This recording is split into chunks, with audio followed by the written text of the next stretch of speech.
Bismillahirrahmanirrahim. Bagian kedua, yang jujur dan terpercaya. Pada bagian ini saya akan mengisahkan tentang peristiwa turunnya wahyu yang pertama. Rasulullah Muhammad SAW terbiasa menyepi pada bulan Ramadan di sebuah gua di Gunung Mekah yang disebut Gua Hiro. Gua tersebut adalah sebuah ceruk di gunung. Jaraknya sekitar 2 jam dari Mekah dengan berjalan kaki dan 1 jam dengan mendaki. Rasulullah Muhammad SAW mendapatkan kenikmatan ruhiyah yang luar biasa ketika beliau bertahanus atau tinggal di dalam Gua Hiro tersebut, berpuasa di siang hari dan beribadah pada malam hari, menyendiri jauh dari manusia dan hiruk pikuk kehidupan dunia. Jiwa Rasulullah SAW saat itu rindu dengan Zat yang Maha Tinggi, yaitu Allah Subhanahu wa Ta'ala.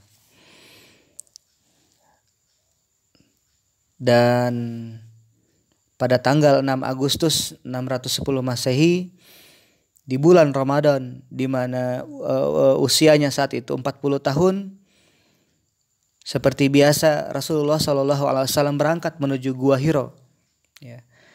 Dan pada malam itu, ketika Rasulullah SAW bersiap untuk tidur, lalu terjadilah peristiwa itu. Saat sedang tidur, Rasulullah SAW mendengar suara berkata kepadanya, "Iqra, bacalah."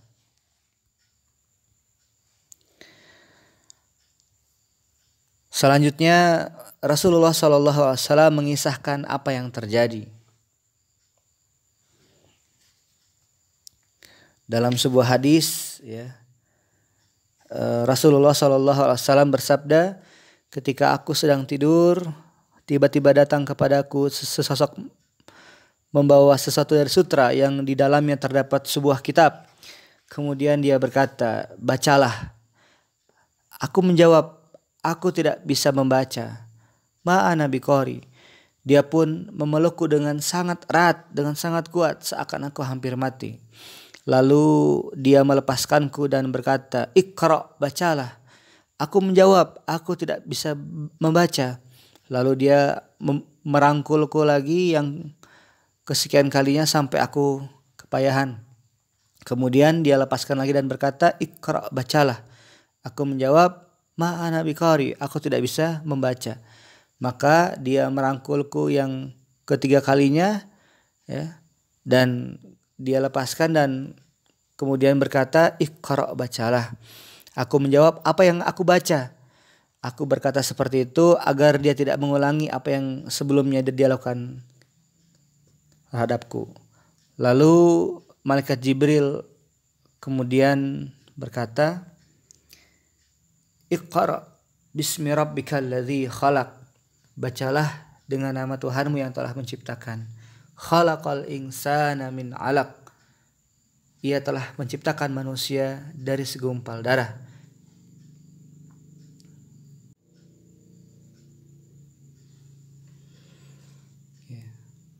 Iqra wa rabbukal akram.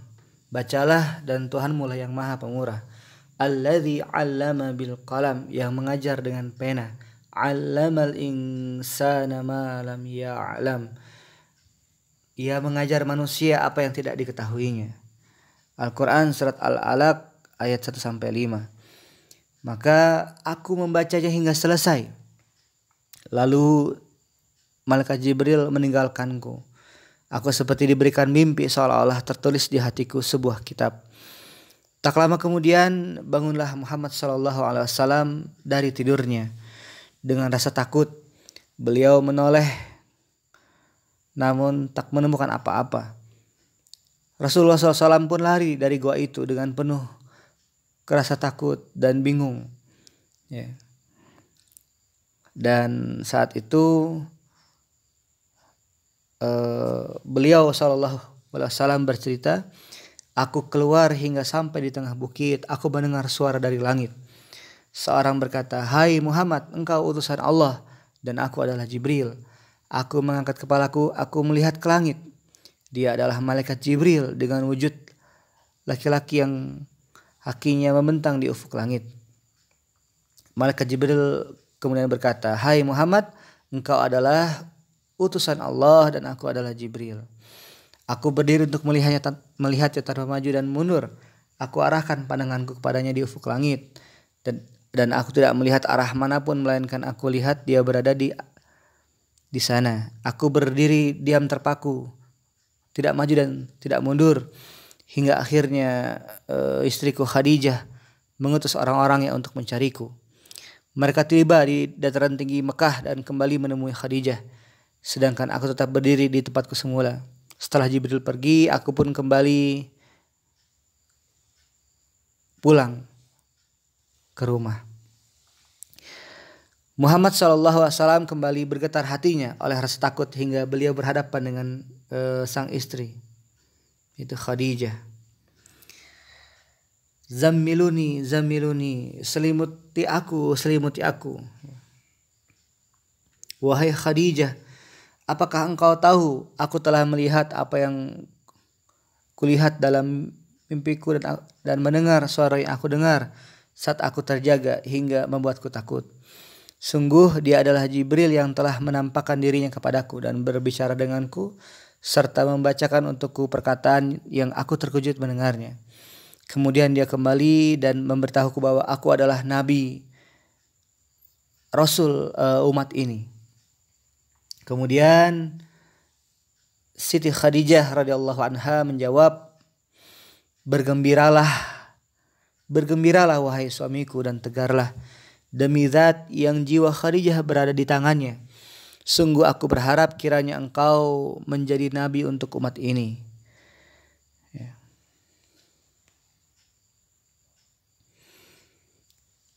Dan saat itu Siti Khadijah juga menghibur Rasulullah SAW dengan mengatakan, "Demi Allah, wallahi Allah tidak sekali-kali akan menghinakanmu, wahai suamiku.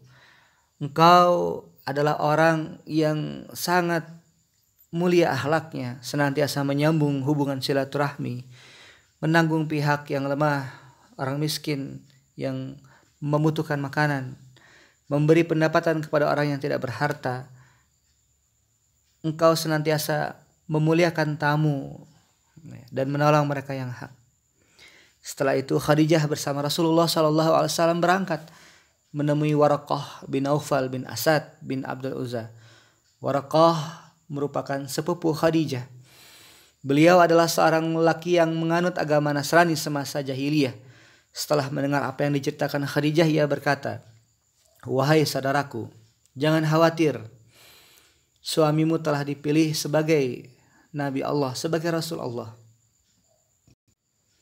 Allah Subhanahu wa taala telah berbicara dengan dia sebagaimana dia telah berbicara dengan Musa di Gunung Tursina dengan